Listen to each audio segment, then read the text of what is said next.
Well, Kansas had it all this weekend, a wall ride with a flip heartbreak on pit road and a last lap upset. I've got Bierock sliders fresh out of the oven. We're going to talk about how I did it and that Kansas race next on Racin-n-Braisin.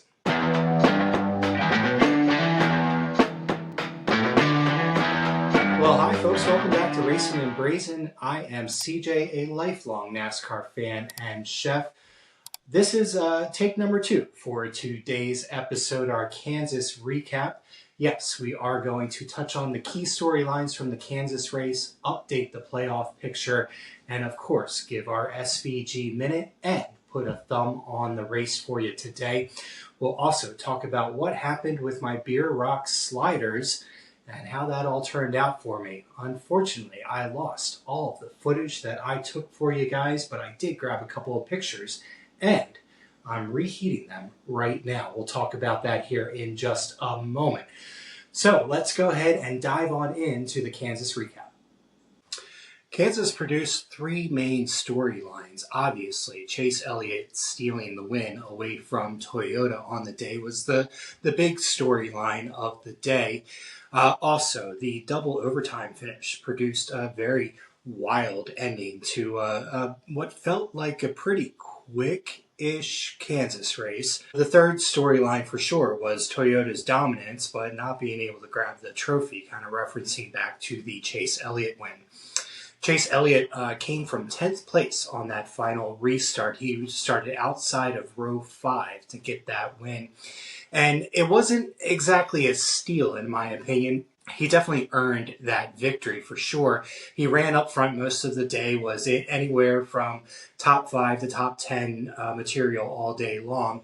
The call from Alan Gustafson on the final stop to take 4 tires instead of 2, I think was the critical call of the day. He was able to utilize those 4 tires to have just a little more grip than the guys up there up front battling with 2 tires at the end.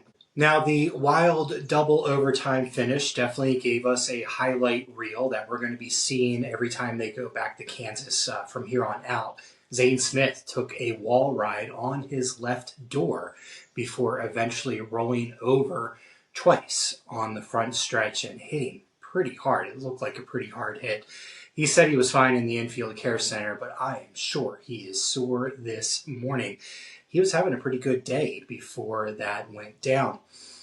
But that wreck, I don't think, was the biggest wreck of the day. The wreck that had the most impact on playoff drivers was the one that happened in stage 3, lap 217. Large wreck, had a bunch of people involved, including 3 playoff drivers. Joey Logano, Ross Chastain, and Austin Cindric were all caught up in that mess on 217. And that absolutely affected their days. Joey Logano, however, had a bit of a rebound, if you will. They got themselves fixed up and back in running condition. They were able to finish 21st, so not the best, but considering what they went through on lap 217, it could have been a whole lot worse for them. And he said that exact thing in the post-race interview. Austin Cindric got the worst of that wreck, finished 4 laps down and in 30th place. The third main storyline that kind of wrapped into the first one, Chase Elliott stealing the win away from Toyota. Toyota, in particular Denny Hamlin, but all of the Toyotas overall dominated the day. Hamlin led 160 laps on the day. The Toyotas basically ran top 5 all day long, and if it wasn't Hamlin leading, it was one of the other Toyotas. I think Elliott only had 24 laps total led on the day, and a lot of that came during green flag pit cycles. So what did this do to the playoff picture? Well, obviously shakes it up a little bit, but not as much as it could have been had Bubba Wallace won that race on Sunday.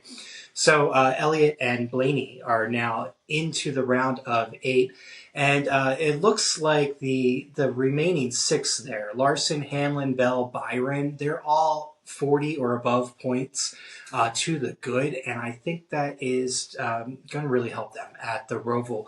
They're not going to have to stress as much. They just don't have to have a disastrous day. on Sunday in Charlotte. The ones to be concerned about, obviously, Joey Logano. They salvaged a pretty tough day towards the end of the day for them at Kansas, so they come out now plus 13. They were much better than that going into this race. Austin Cindric definitely got the worst of everything, caught up in that wreck, and now puts him in a must-win situation as we go to the Roval. But if we look at those playoff standings, those bottom four there, Chastain, Wallace, Reddick, and Cindric, I think any one of them have the capability of winning on a road course. However, they have two big obstacles, one major obstacle and another large one behind it. SVG, the major obstacle, and AJ Allmendinger, who is really good on the road courses, in particular at the Roval. So big shakeup as far as points go, but not necessarily as large as it really could have been had Bubba Wallace been able to nab the win.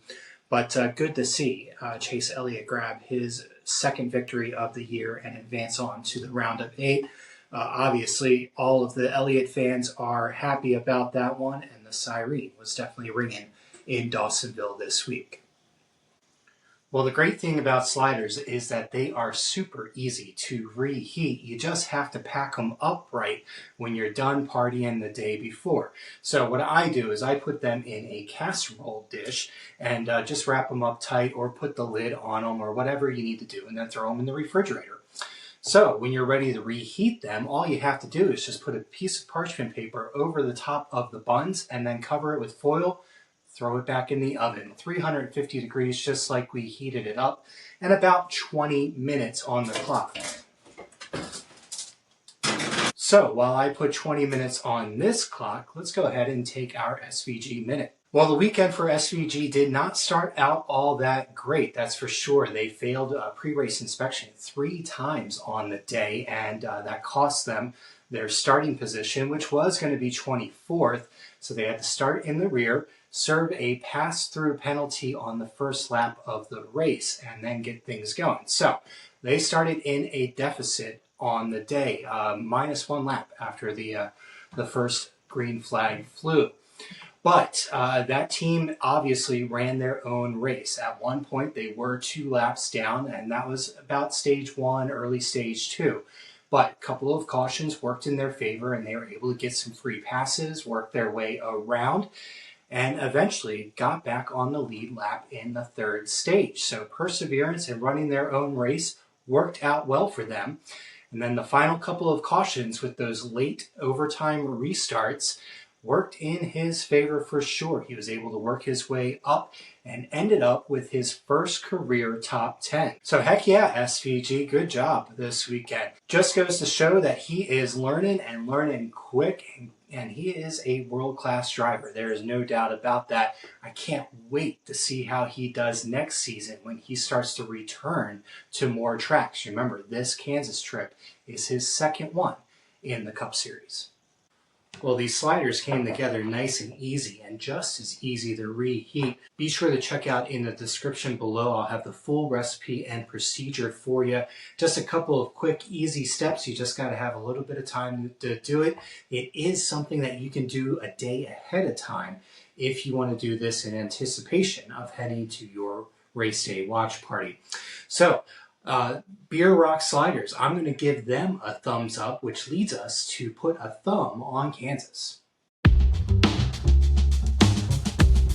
Well, Kansas certainly was not a barn burner by any means, but it did produce some good racing. There were multiple lanes that the drivers could utilize to make passes. The passing wasn't impossible, but it was tough, and it took a couple of laps to set it up and make it happen, and it didn't always stick, which made for some really good racing, even as the green flag runs stretched out.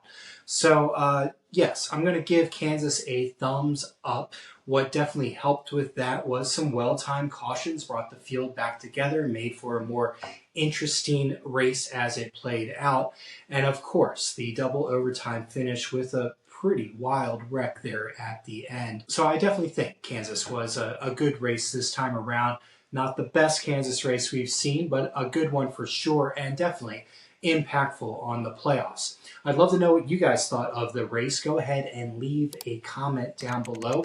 Put an emoji of a thumbs up or thumbs down and let me know a reason or two as to why you thought Kansas was good or not. Well, that'll do it for us here this week. Kansas is in our rear view mirror. The Roval is up ahead. Be sure to subscribe so you don't miss my preview video where we talk all things Charlotte Roval and come up with a menu items for the weekend. These Bierock sliders were a success in my book and definitely one you should try at home, especially if you're trying to feed a crowd on a budget and in a hurry. So that's going to do it for us here this week. I hope you all have a great week ahead of you, and I'll catch up with you on Thursday. Stay happy.